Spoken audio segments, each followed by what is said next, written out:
अस्सलामुअलैकुम। हिजामा कोर्स का आज हमारा फाइनल लेक्चर है, जिसका आप शिद्दत से इंतज़ार कर रहे होंगे, लेकिन वो पहले तफसील बताना ज़रूरी थी। तो वो पॉइंट्स डिस्कस करने ज़रूरी थे, हिजामे के फ़वाइद बताने ज़रूरी थे, एहतियातें बतानी ज़रूरी थी। आप लोग शिद्दत से इंतज़ार कर रहे होंगे कि हिजामा करने का तरीका बताएं और हमारा लेक्चर कोर्स कंप्लीट हो। काफ़ी अरसे से इस चीज़ का इंतज़ार था और इसकी सर्च जारी थी कि हिजामा का कोर्स हमें कहीं से मिल जाए, हम कोर्स कर सकें, लेकिन प्रॉपर उनको गाइडलाइन ना मिली। तो हाँ जी, आज हम डिस्कस करेंगे हिजामा का तरीका, हिजामा किस तरह करना चाहिए। ये लेक्चर बहुत इम्पॉर्टेंट है, छोटी छोटी इम्पॉर्टेंट बातों पे मुनहसर है। इन चीज़ों को अगर आप ज़हन में रखेंगे, तवज्जो से सुनेंगे और बार बार देखेंगे, तो इंशाअल्लाह ताला अज़ीज़ आप हिजामा में कामयाब रहेंगे और आपको कोई किसी किस्म की प्रॉब्लम नहीं होगी। सबसे पहले तो है कि हिजामा में हमें किन चीज़ों की ज़रूरत होती है। हिजामा में हमें कप्स की ज़रूरत है,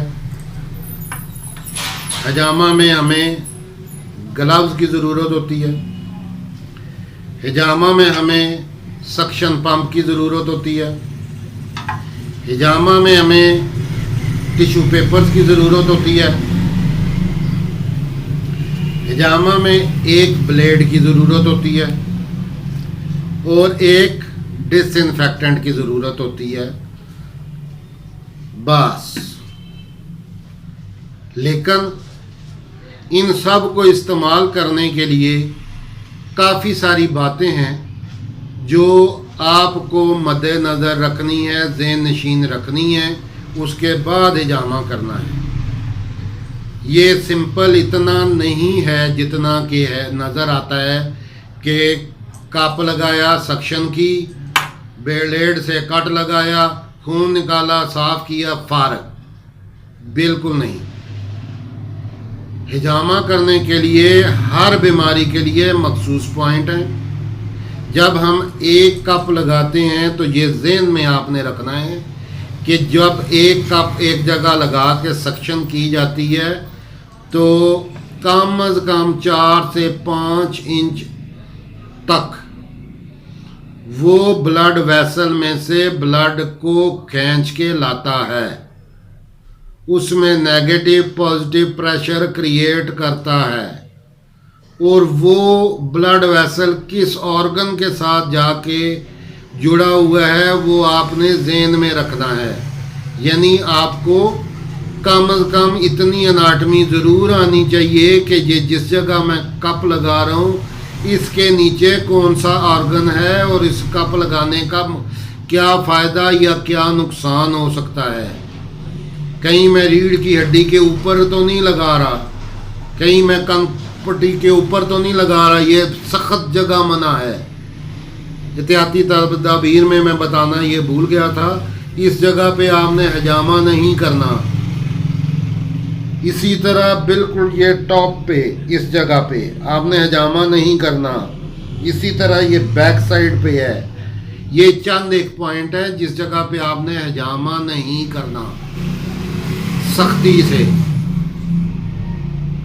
तो हम अपने टॉपिक पे दोबारा आ रहे हैं कि हिजामा करने का तरीका हम डिस्कस कर रहे थे।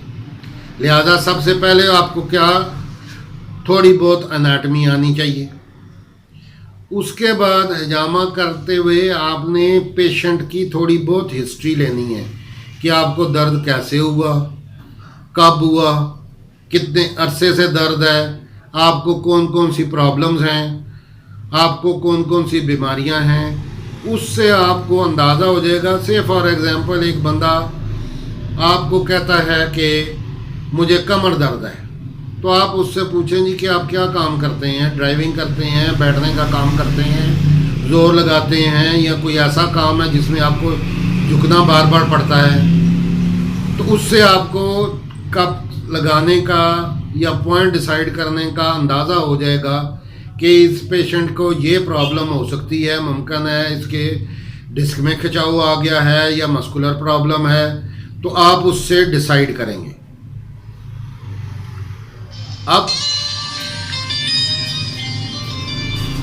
अब जो बात है कप्स की, तो सबसे 6 साइज के कप आते हैं इसमें। सबसे बड़ा कप, उससे छोटा, उससे छोटा, उससे छोटा, उससे और सबसे छोटा, यानी 6 नंबर के कप आते हैं। जनरल बॉडी के ऊपर आपने बड़े कप इस्तेमाल करने हैं। इसको अगर सबसे बड़े को 1 नंबर गिने तो ये दूसरे को 2 नंबर, यानी 1 नंबर और 2 नंबर कप, ये आपने ज़्यादा इस्तेमाल करने हैं। जनरली जो इस्तेमाल करने हैं 1 नंबर और 2 नंबर कप इस्तेमाल करने हैं।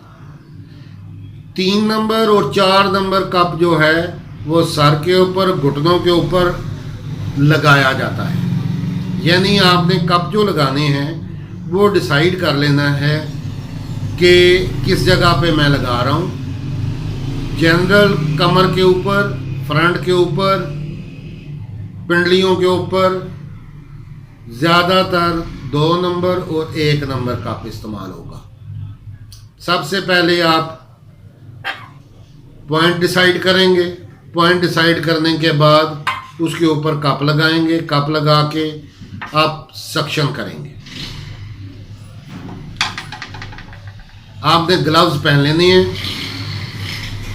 ग्लव्स हमेशा 1 दफ़ा इस्तेमाल करने हैं। ग्लव्स 1 दफ़ा इस्तेमाल करने हैं। कप्स 1 दफ़ा इस्तेमाल करने हैं। सर्जिकल ब्लेड 1 दफ़ा इस्तेमाल करना है। आपने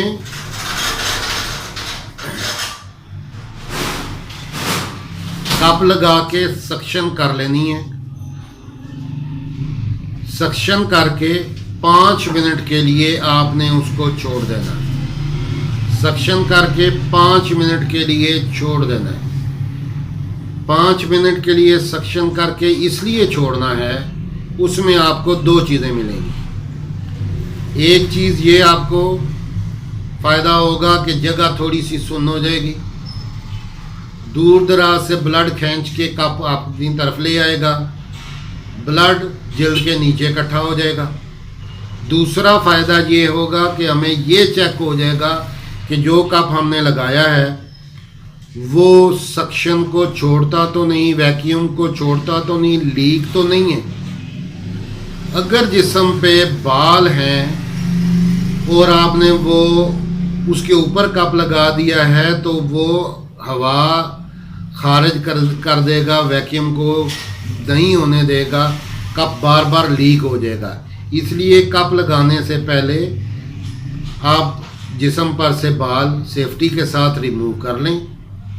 उसके बाद डिसइंफेक्टेंट से धो लें। टिश्यू पेपर के साथ जगह को खुश्क कर लें और फिर कप लगाएं। 5 मिनट जब पूरे हो जाते हैं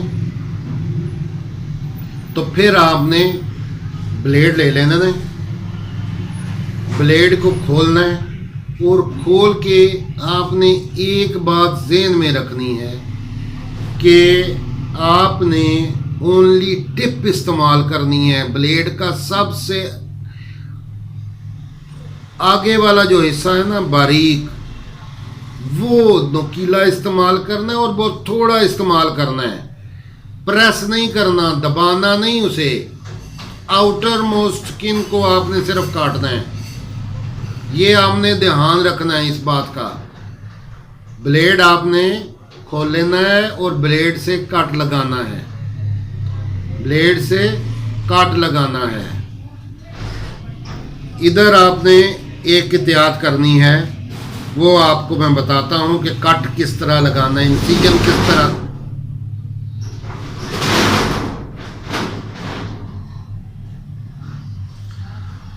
ये इम्पोर्टेंट है, बहुत इम्पोर्टेंट चीज़ जो हिजामा में है वो है इंसिजन देना, कट लगाना।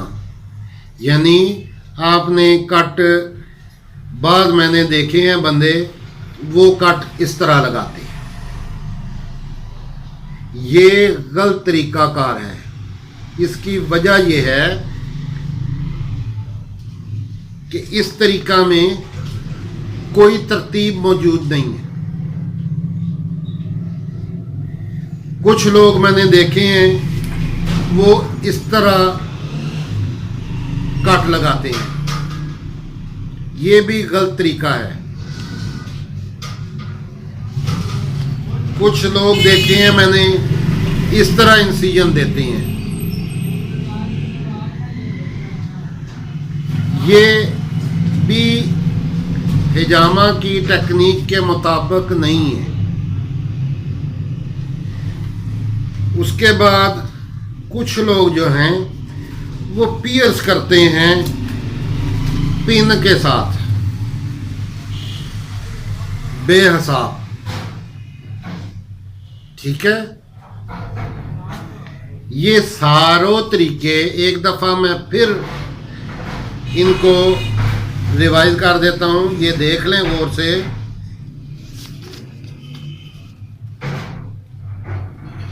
ये देख लें गौर से, ये देख लें गौर से, ये देख लें गौर से।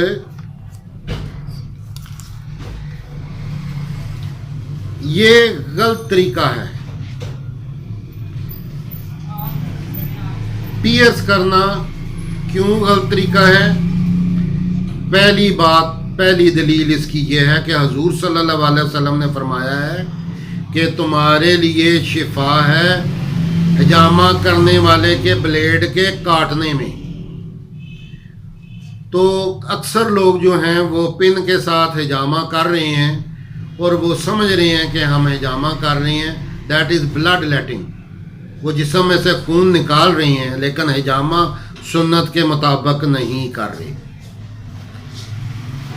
हिजामा सुन्नत के मुताबिक नहीं कर रहे। जिस वक्त तक ब्लेड इस्तेमाल नहीं होगा हिजामा नहीं तस्वर किया जाएगा।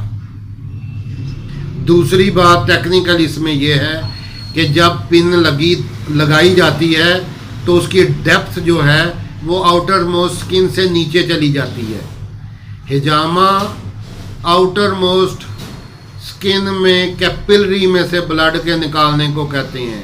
अगर बॉडी को डिटॉक्सीफाई करना है तो आखिरी सिरे को रप्चर करेंगे तो उसमें से टॉक्सिफिकेशन दूर होगी। इस तरह नहीं होगी कि जिधर से मर्जी है आप खून निकाल लें। इसलिए बराए मेहरबानी इस चीज़ को मद्देनज़र रखें। जब आप पिन लगाते हैं तो कितनी गहराई से खून निकल रहा है, गोश्त में से निकल रहा है, वेन में से निकल रहा है या वो कैपिलरी में से निकल रहा है, आप कुछ नहीं बता सकते। इसलिए ये हिजामा नहीं होगा, ब्लड लेटिंग ज़रूर होगी, मे बी रिलीफ भी आए आपको, लेकिन हिजामा नहीं होगा। कम अज़ कम हिजामा करने के लिए इंसिजन किस तरह देना है और किस तरतीब से देना है वो सही तरीकाकार ये है। इस तरीके के मुताबिक आपने इंसिजन देना है 3 लाइनों में और हाई लाइन में छोटा सा इंसिजन नीचे की तरफ लेके आना है। ब्लेड को फिरना चाहिए, यानी काटना चाहिए जल्द को। इंसिजन को नीचे की तरफ लेके आए, लेकिन लंबा मत लेके जाएं, लंबा नहीं लेके जाना, छोटा सा इंसिजन देना है और तरतीब में देना है। 3 लाइनें आपको नज़र आ रही हैं, इन 3 लाइनों की वजह है। अलकाहिला अब एक पॉइंट है। सारी उम्र एक बंदा 4 महीने बाद 6 महीने बाद जब हिजामा करवाता है तो अलकाहिला पे आपने करना है। अगर आप लंबे लंबे कट लगाते रहेंगे तो 2 साल के बाद क्या होगा? वो तो सारी जगह स्कार बन जाएगी, फिर आप हिजामा किधर करेंगे? जब इस साइज का आप इंसिजन देंगे तो स्कार नहीं बनेगा। पहली बात, आउटर मोस्ट स्किन में रहेंगे तो स्कार नहीं बनेगा। दूसरा, नेक्स्ट टाइम जब आप हिजामा करेंगे तो इन जो पहली लाइनें हैं इनके दरमियान में भी आप इंसिजन दे सकते हैं, और उसके बाद आप जो फासला छोड़ा गया है वो जगह भी आपकी बची रहेगी आइंदा इस्तेमाल के लिए। यानी दोनों इंसिजन के दरमियान वाली जगह भी और दोनों लाइनों के दरमियान वाली जगह भी ये सेव है, जिस पे आप इंसिजन दे सकते हैं और इसको कट लगा सकते हैं। अगर आप इसको गौर से देखें, ये वीडियो को देखें कि मैं इंसिजन दे रहा हूँ, ये कैसे इंसिजन इसी तरतीब से जो मैंने आपको पहले पिक्चर बताई है, फिगर ड्रा करके बताई है, ये देखें कि ये इंसिजन किस तरह दिया जा रहा है 3 लाइनों में और वक्फे वक्फे से। 3 लाइनों में इंसिजन दिया गया है और वक्फे वक्फे से दिया गया है। ये है इंसिजन देने का तरीका। अब इसको दोबारा आप ऊपर कप रखें, सक्शन शुरू कर दें। सक्शन करते हुए आपने ध्यान ये रखना है कि कप को इतना टाइट नहीं कर देना कि उसके ऊपर छाले निकल आए। आप जिस वक्त स्किन को टाइट करेंगे, अगर स्किन ज़्यादा चमकदार नज़र आ जाती है, आहिस्ता आहिस्ता एक्सपीरियंस से गौर से देखेंगे तो आपको अंदाज़ा हो जाएगा कि कप ज़्यादा टाइट हो गया, स्किन ज़्यादा स्ट्रेच हो गई है, चमकदार सी हो गई है, ग्लो करना शुरू कर दिया उसने। इसका मतलब ये है कि आपने स्किन टाइट ज़्यादा कर दी है। वाल्व में से थोड़ा सा वाल्व को उठाएं, उसको रिलीज़ करें, थोड़ा सा उसको नीचे कर दें। जब आप ब्लड आना शुरू हो गया तो इसको ब्लीड होने दें। तकरीबन 15-16वें मिनट, 12वें मिनट, 18वें मिनट में जाके ब्लड जो है वो क्लॉटिंग होनी शुरू हो जाती है, जमना शुरू हो जाता है, नीचे से हीलिंग होनी शुरू हो जाती है। आपने जिस वक़्त भी हिजामा शुरू करना है, सबसे पहले दुरूद शरीफ पढ़वा लेना है। सूरह रहमान आपने प्ले कर देनी है। 5वें मिनट पे आपने कप को उतार के इंसिजन देना है। सूरह रहमान लगी रहेगी और अब आपने सक्शन शुरू कर दी है। सक्शन करते हुए आपने कप को ज़्यादा टाइट नहीं करना और एक दफ़ा लगाना है। बहुत इम्पॉर्टेंट पॉइंट इधर एक ये भी है, काफ़ी सारे लोग हर 5 मिनट के बाद कप को खोलते हैं, ब्लड को साफ करते हैं, फिर लगाते हैं। कप को खोलते हैं, साफ करते हैं, फिर लगाते हैं और इम्प्रेशन ये दिया जाता है पेशेंट को, जी हम बहुत एहतियात से आपका काम कर रहे हैं, जबकि ऐसी बात नहीं है। जब आप बार बार कप को खोलेंगे तो 2 नुकसानात होते हैं। एक तो ओपन वूंड जो है वो इन्फेक्शन के लिए आप उसको खुला करते हैं, बार बार उसको बार बार एक्सपोज करते हैं। एक नुकसान ये होता है कि जरासीमों को वो एक्सपोज हो जाता है और बार बार आप कर रहे हैं। कोई 3 बार कर रहा है, कोई 2 बार कर रहा है, कोई 4 बार कर रहा है।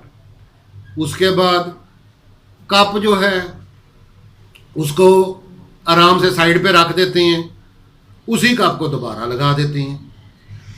अब फ़िज़ा में से कंटेमिनेशन क्या हुई है, किसकी चीज़ के जरासीम आ गए हैं, नोबडी नोज।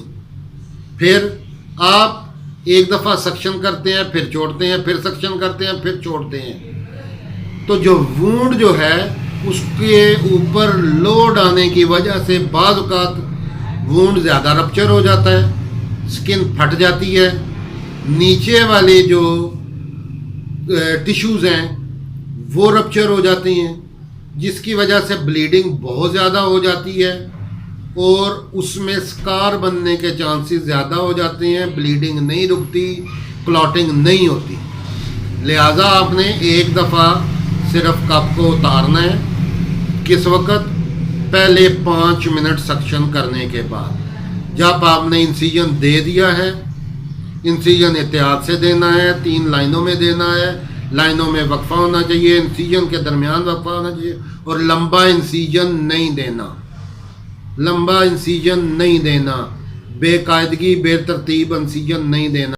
आपने बार बार कप को उतारना नहीं है, बार बार उसकी सफाई नहीं करनी। एक दफ़ा कप लगा दिया है, इंसिजन देने के बाद उसकी सक्शन कर लेनी है। सक्शन करने के बाद आपने कप खोलना है। कप किस तरह खोलना है, ये एक बहुत इम्पोर्टेंट पॉइंट है। ये सिंपल सी बात नहीं है कि कप खोला, ब्लड ऊपर से पूरे जिस्म के ऊपर मला और उसके बाद बंदे को कह दिया कि जाओ जाके नहा लेना। ये कोई तरीका नहीं है। ब्लड उठाने का एक प्रॉपर तरीका है, वो मैं आपको बता रहा हूँ। ये इस तरह आराम से आपने कप खोलना है। ये गौर से देखें, आराम से आपने कप खोलना है, टिश्यू साथ रखना है, वो ब्लड को लेके आपने कप के साथ ही कप के अंदर धकेल देना है। ये गौर से देखें कि आराम से कप के अंदर ब्लड को धकेल देना है। बॉडी के ऊपर कोई ब्लड लगा नहीं रहेगा। बहुत साफ तरीके से आपने ब्लड कप के अंदर ट्रांसफ़र कर दिए। अब ये कप आपने डिस्पोज ऑफ कर देना है। कप आप बिन में फेंकें और इसको डिस्पोज ऑफ कर दें।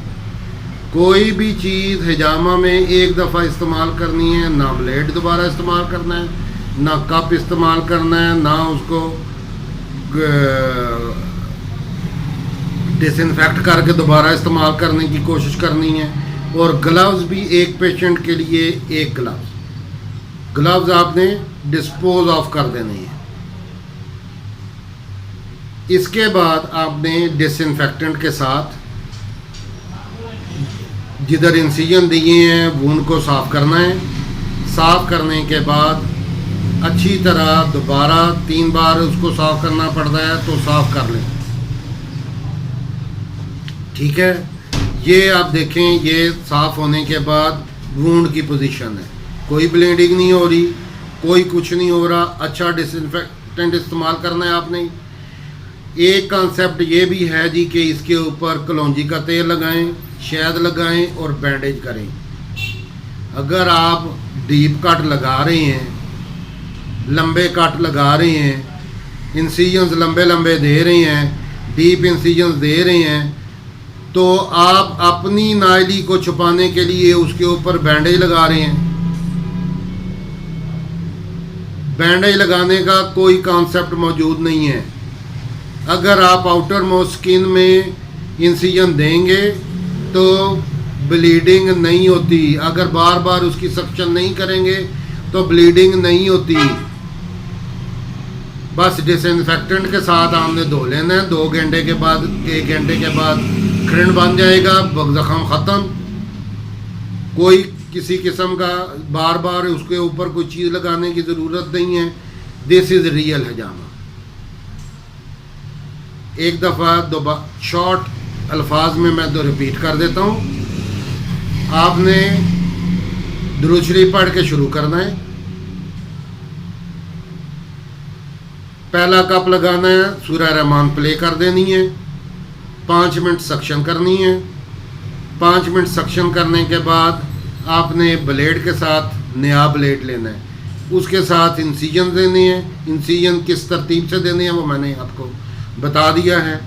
इंसिजन देने के बाद आपने दोबारा सक्शन करनी है, कप दोबारा लगा देना है और उसको नहीं खोलना सूरह रहमान के ख़त्म होने तक। 20 मिनट 56 सेकंड पे सूरह रहमान ख़त्म होगी। उसके बाद आपने कप उतारना है। कप उतार के किस तरह स्किन पर से ब्लड उठाना है वो आपने ब्लड उठा लेना है। उसके बाद आपने डिसइंफेक्टेंट्स के साथ वूंड को धो देना है एंड दैट्स इट। कोई बैंडेज नहीं, कोई कुछ नहीं करना। पेशेंट भी फारग, आप भी फारग। जब हिजामा ख़त्म हो जाए, पहला काम आपने जो करना है वो है कि पेशेंट को तरगीब दें। पेशेंट जाके कोई ना कोई सदका दे। चाहे 10 रुपये दे, चाहे 100 रुपया दे, सदका दे और अल्लाह के हजूर शुक्राना अदा करे कि या अल्लाह मेरी ये बीमारी जो है या जो मेरी तकलीफ़ थी उसमें मुझे शफा दे। ये सिंपल तरीक़ाकार है हिजामा करने का। इसके अलावा भी आपको अगर कोई कन्फ्यूजन रह गई, इस वीडियो को दोबारा देखें, फिर भी कोई चीज़ रह जाती है तो आप व्हाट्सएप के पे मुझसे मैसेज कर सकते हैं या मुझसे पूछ सकते हैं। आपकी कोई भी सवाल का जवाब लाजमी दिया जाएगा और वेलकम किया जाएगा। पॉइंट्स के हवाले से मैंने काफ़ी सारी वीडियो अपलोड कर दी हुई हैं। इवन देन अगर कोई कन्फ्यूजन हो तो आप मुझसे रब्ता कर सकते हैं।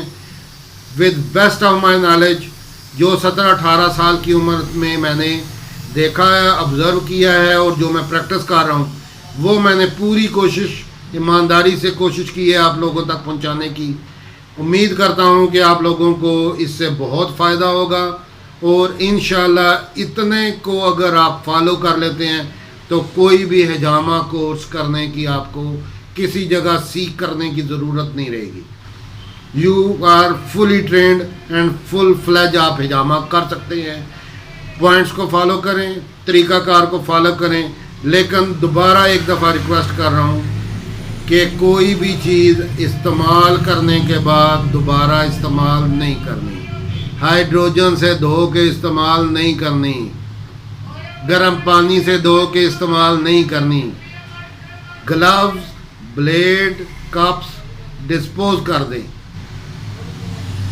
इसी के साथ इजाज़त चाहूँगा। अल्लाह आपका हिफ्ज़-ओ-मान में रखे, आपका हामी व नासर हो। दुआओं में याद रखिएगा। अल्लाह हाफिज़, फ़ी मान अल्लाह, खुदा हाफिज़।